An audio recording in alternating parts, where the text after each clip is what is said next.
జీవితంలో ఒక చిన్న సాక్ష్యం అండి. ఇది వైఎంసీఏ గ్రౌండ్స్లో మనం వర్షిప్ జరిగిస్తున్న సమయం.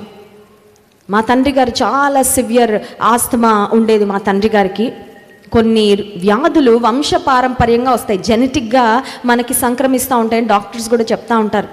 మేము యుఎస్ వెళ్ళాము. ధన్య చాలా చిన్న పాప, అప్పటికి నిత్య ప్రశస్త పుట్టలేదు. యుఎస్ వెళ్ళాము, మీటింగ్స్ చూసుకున్నాము. ఆ తర్వాత యూకేకి వచ్చాము. యూకేలో చాలా విపరీతమైన చలిగా ఉంది. అక్కడ నాకు సివియర్గా మరి కొంచెం బ్రీతింగ్ ప్రాబ్లం అన్నట్లు స్టార్ట్ అయింది. అక్కడ ఒక మెడిసిన్ వేసుకున్న తర్వాత తగ్గింది. సరే, ఇండియాకి వచ్చిన తర్వాత రాజమండ్రిలో హాస్పిటల్కి వెళ్ళాను. హాస్పిటల్కి వెళ్ళిన తర్వాత డాక్టర్ గారు చెస్ట్ ఎక్స్రే ఇవన్నీ రాశారు.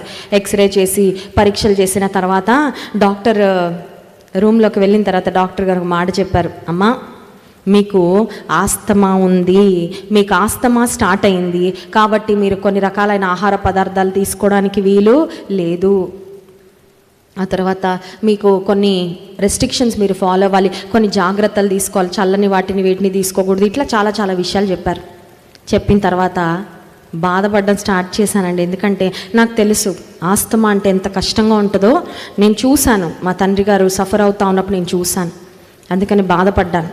ఇంతకీ మరి హాస్పిటల్లో మెడిసిన్స్ తీసుకొని నేను హాస్పిటల్లో బయటకు వచ్చేసే సమయంలో ఒక పేపర్ ఇచ్చారండి. ఆ పేపర్లో ఏమనుందంటే ఆస్తమా ఉన్నవారు ఏం తినచ్చు, ఏం తినకూడదు అని రాసి వెనక వైపు ఏమని రాశారంటే ఆస్తమా ఉన్నవాళ్ళు కూడా పాటలు పాడచ్చు అని రాశారు. అంటే ఏంటన్నమాట, ఆస్తమా ఉన్నవాళ్ళు పాటలు పాడడం కష్టం, ఎందుకంటే వాళ్ళు ఊపిరి బ్రెత్ కంట్రోల్ కష్టం కాబట్టి, బ్రెత్లెస్ అవుతూ ఉంటారు కాబట్టి.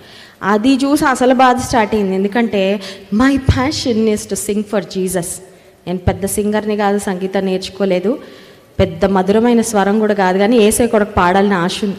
అది చదివిన తర్వాత ప్రార్థన చేసుకోవడం ప్రారంభించదేవా, ఇదేంటయ్య ఇలా అంటున్నారు, ఆస్తమా ఉంటే పాడడం కొంచెం కష్టం, కానీ పలానా మీరు చేస్తే పాడొచ్చు, మీరు కూడా ఏం పర్వాలేదు అంటున్నారని మరి కొంత కృంగుదలగానే ఉన్నానండి. ఇంతలోపల ఆదివారం ఆరాధన వైఎంసీఏ గ్రౌండ్స్లో జరుగుతూ ఉంది. ఆ రోజు ఆత్మీయ తండ్రి గారు దేవుని వాక్యాన్ని అందించిన తర్వాత ఆత్మీయ తండ్రి గారు ఒక మాట అన్నారు. ఏమనంటే, మీలో ఎవరికి స్వస్థత కావాలో, ఎక్కడ స్వస్థత కావాలో అక్కడ మీరు చేయి పెట్టుకోండి అని చెప్పారు. చేయి పెట్టుకోండి అని చెప్పగానే లంగ్స్లోనే కదా ఊపిరితిత్తుల సమస్య అంటే లంగ్స్ దగ్గర, ఇక్కడ గుండె మీద ఇక్కడ చేయి పెట్టుకున్నా. దైవజనులు ప్రార్థన చేస్తుండగా విశ్వాసంతో ఆ ప్రార్థనలో ఏకీభవించా. ఆ రోజు నుండి ఈ రోజు వరకు ఆస్తమా లేదండి. దేవుని నామానికి మహిమ కలుగును గాక.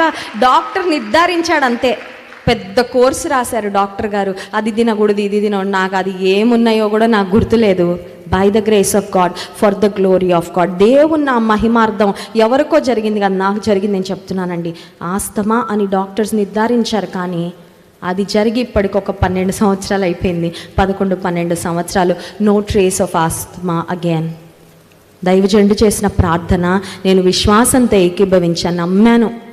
ఇది ఒక లైఫ్ టైం సఫరింగ్ అయ్యా. ఆస్తమా ఒకసారి వచ్చిందంటే పోదది, జలుబు దగ్గు జ్వరంలా పలకరించి వెళ్ళిపోదండి. కొన్ని ఆరోగ్య సమస్యలు మనకు తెలుసు కదా, వచ్చాయంటే ఇంకంతే, మొండి పట్టు కూర్చుంటాయి, ఇంకా మనల్ని వదలవు.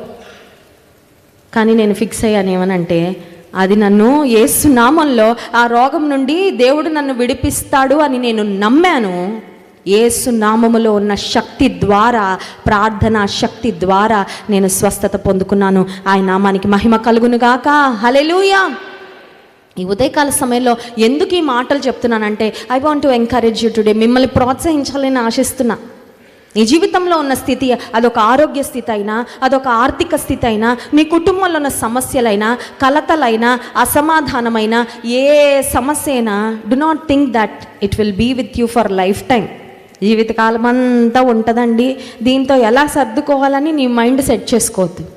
యేసయ్యా, నీ నామములో శక్తి ఉంది కదా, నీ నామములో ఉన్న శక్తి ద్వారా నాకున్న ఈ శాశ్వతమైన సమస్యకు శాశ్వతమైన పరిష్కారం ఇవ్వు అని నువ్వు అడుగు, ఆయన కార్యం చేస్తాడు. ఆయన నామానికి మహిమ కలుగునుగాక. హల్లెలూయా.